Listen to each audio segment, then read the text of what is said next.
عزیزو، آج میں بڑا خوش ہوں آپ کی کلیسیا میں آ کے، بھائی صدیق چنن کے گھر میں آ کے اس کلیسیا کو دیکھ کے، اور خاص طور پہ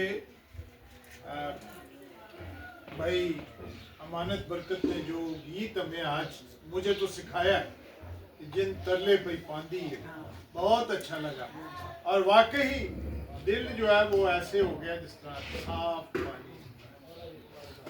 آج کا کلام جیسا کہ ورد آپ کے سامنے پڑا ہے، یہ سدوم اور عمورہ کے متعلق۔ آج میری ایک بات یاد رکھ لیں، سن لیں، سمجھ لیں، آج کا کلام آپ کے لیے انتہائی برکت کا باعث بننے والا۔ آپ کا گھر، آپ کی کلیسیا بڑی مبارک ہونے والی ہے، پہلے بھی ہے، آج کے کلام کے طفیل یہ اور بھی زیادہ آپ کے لیے برکت کا باعث ہوگی۔ اس کو آج آپ نے دھیان سے سننا ہے، اپنے سارے خیالوں کو، ساری باتوں کو خداوند کے حضور کریں اور خدا کی آواز کو سنیں۔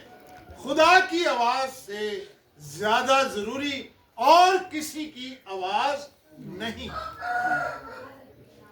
یاد رکھیں، سدوم اور عمورہ دو شہر تھے پرانے وقتوں کے،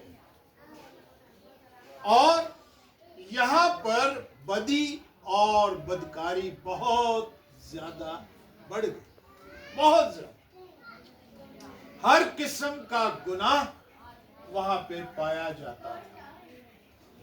خداوند اس بات پر بہت ناراض ہوئے اور اس نے ابراہیم کے پاس آیا اور اس نے کہا کہ میں نے سدوم اور عمورہ کو تباہ و برباد کر دینا ہے۔ ابراہیم جو تھا وہ اس بات کو اس نے جب سنا تو اس نے فیصلہ کیا دل میں کہ وہ خداوند کے آگے شفاعت کرے۔ شفاعت آپ جانتے ہیں کیا ہوتی ہے؟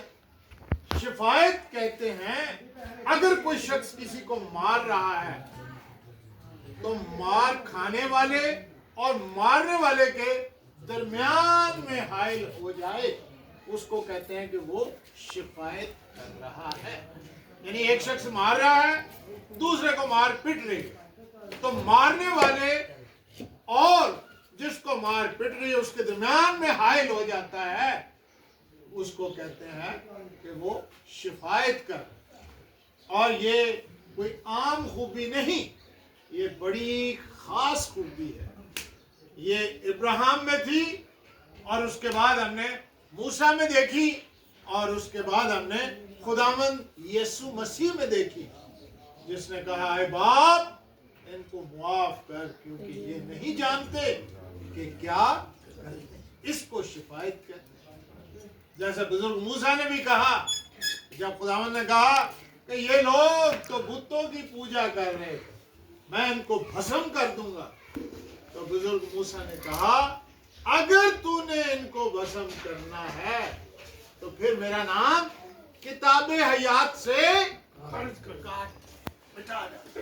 اس کو کہتے ہیں شفاعت، بیچ میں حائل ہو جانا۔ اور آج ہم دیکھیں گے ابراہیم نے کیسی شفاعت کی، یہ میں آپ کو نہیں بتاؤں، یہ ابھی آپ سنیں گے۔ خداوند نے سدوم اور عمورہ کو ان کی گندگی، ان کی بدی، ان کی بدکاری کی وجہ سے فیصلہ کیا ہے کہ سدوم اور عمورہ کو وہ تباہ کرے گا۔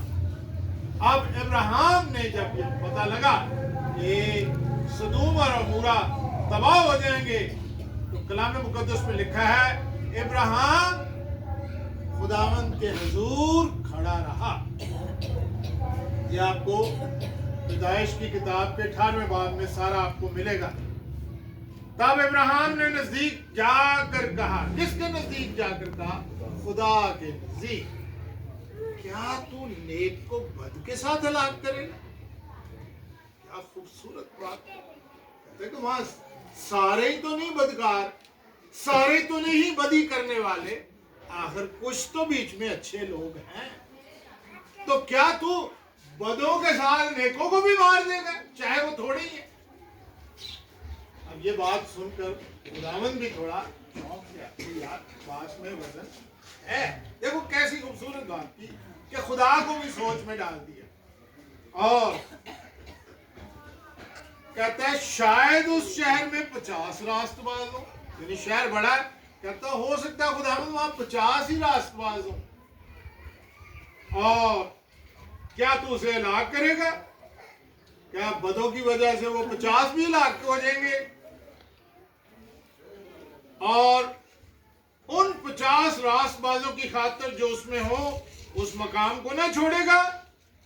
ایسا کرنا تو اس سے بعید ہے کہ نیک کو بد کے ساتھ مار ڈالے اور نیک بد کے برابر ہو جائے۔ دیکھو لاجک دے رہے تو پھر نیک تے بد دے وچ فرق کی رہ گیا؟ اگر نیک کو بھی بد کے ساتھ ہی مار دینا ہے تو پھر تو کوئی بات ہی نہ ہوئی۔ یہ تجھ سے بعید ہے، کیا دنیا کا انصاف کرنے والا انصاف نہ کرے گا؟ سر تو انصاف کرنے والا ہے، تو کیا یہ تیرا انصاف ہے؟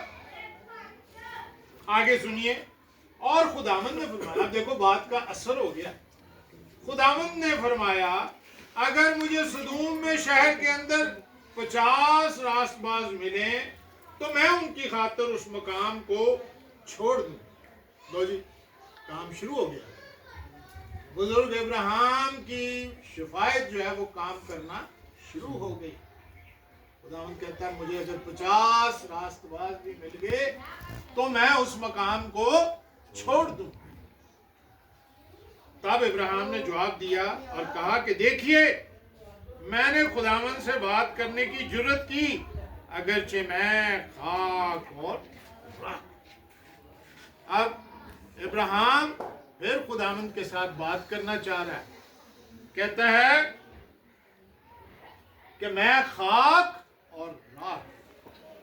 یاد رکھیں ہم جب خداوند کے ساتھ دعا کرتے ہیں تو ہم بعض اوقات احترام کا دامن چھوڑ دیتے ہیں۔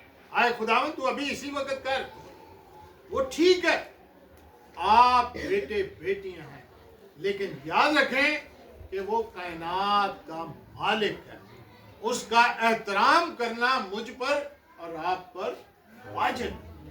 ضرور بات کریں، بے تکلفی سے کریں، بے باک ہو کر مانگیں، لیکن یاد رکھیں عزت اور احترام کا دامن ہرگز ہرگز نہیں چھوڑنا۔ ابراہیم کہتا ہے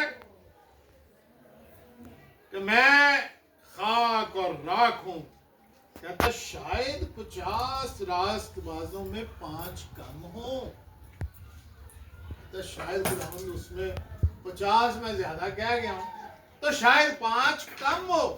بالکل ایسے ہی ہو رہا ہے جس طرح کسی دکان والے کے ساتھ ہم بارگیننگ کرتے ہیں، یہ چیز اتنے کی نہیں یار تھوڑی کام کر، تھوڑی کیا ان 5 کی کمی کی سبب سے تو تمام شہر کو نیست کرے گا؟ اگر فرض کر لے 50 میں سے کم ہوئے تو پھر بھی نیست کر دے گا۔ اس نے کہا اگر مجھے وہاں 45 ملیں گے، خداوند کہہ رہا مجھے 45 ملیں گے تو میں اسے نیست نہیں کروں گا۔ لو جی، خداوند 45 پہ بھی مان گیا۔ پھر اس نے کہا شاید وہاں 40 ملے۔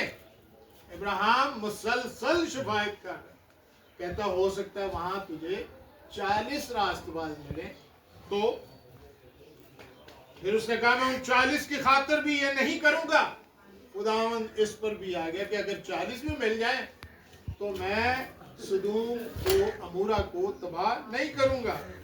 پھر اس نے کہا خداوند ناراض نہ ہو تو میں کچھ اور عرض کروں، شاید وہاں 30 ملے۔ اس نے کہا اگر مجھے وہاں 30 بھی ملے تو میں ایسا نہیں کروں۔ پھر اس نے کہا دیکھیے میں نے خداوند سے بات کرنے کی جرت کی، شاید وہاں 20، اس نے کہا میں 20 کی خاطر بھی اسے نیست نہیں کروں گا۔ ابراہیم مسلسل شفاعت کر رہا ہے، خداوند خدا مسلسل اس کی شفاعت کے آگے یس کر رہا ہے۔ تب اس نے کہا خداوند ناراض نہ ہو تو میں ایک بار اور کچھ عرض کروں، شاید وہاں 10 ملے۔ اس نے کہا میں 10 کی خاطر بھی اسے نیست نہیں کروں گا۔ جب خداوند ابراہیم سے باتیں کر چکا تو چلا گیا اور ابراہیم اپنے مکان کو لوٹا۔ اب دیکھیں فائنل ڈیل کیا ہوئی 10 پہ، اور ابراہیم نے خداوند کو منا لیا ہے شفاعت کر کے، اگر وہاں 10 بھی راست باز ہوئے تو خداوند تو سدوم اور عمورہ کو تباہ نہیں کرے۔ خداوند مان گیا۔ اور جب خدا کے فرشتے وہاں گئے تو وہاں 10 لوگ بھی نہیں ملے، تو پھر تو تباہی واجب ہو گئی۔ اور پھر وہاں پر خدا نے آگ اور گندک برسائی، لیکن اس کو برسانے سے پہلے لوط کی فیملی وہاں رہتی تھی۔ لوط خدا کا نبی تھا، اس کو، اس کی بیوی کو، اس کے بچوں کو خدا کے فرشتوں نے وہاں سے نکال دیا، اور خدا نے حکم دیا کہ جب میں عمورہ کو تباہ کروں گا تو تم نے پیچھے مڑ کر نہیں دیکھا۔ لیکن جب وہ ساروں کو نکال رہے تھے تو لوط کی بیوی نے ایسے پیچھے مڑ کر دیکھا، خدا کی نافرمانی کی، اور وہ اسی وقت نمک کا ستون بن گئی۔ کلام اور کہتے ہیں کہ آج بھی وہ نمک کا بت یا ستون وہاں پہ رکھا ہوا، وہ جو لوگ ہولی لینڈز جاتے ہیں انہوں نے دیکھا۔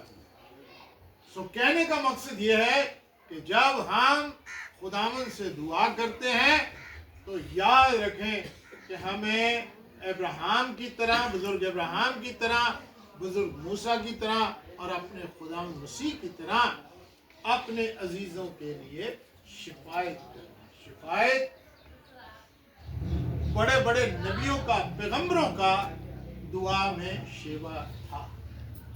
اگر ہم کسی کو دیکھتے ہیں کوئی شراب پی کے گالیاں نکالتا ہے تو کہیں خداوند اس کو معاف کر، اس کو بھی کلام کی روشنی نہیں پہنچی، جب تیرے کلام کی روشنی اس کو پہنچے گی تو یہ والی بدی اس میں سے جاتی رہے۔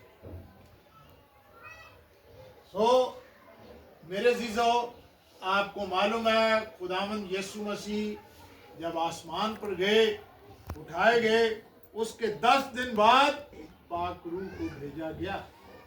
کتنے دن بعد؟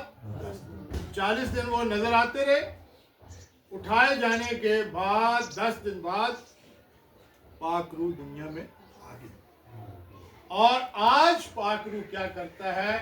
میری اور آپ کی خبریں جو ہے وہ خداوند کو پہنچاتا ہے۔ خدا باپ ہے، اس کے دانے ہاتھ خداوند مسیح بیٹھا ہے، پاک روح ہماری خبریں خداوند مسیح کو پہنچاتا ہے، اور مسیح جو ہے وہ خدا کو، اپنے باپ کو پہنچاتا ہے۔ اور یہ پاک روح رو رو کر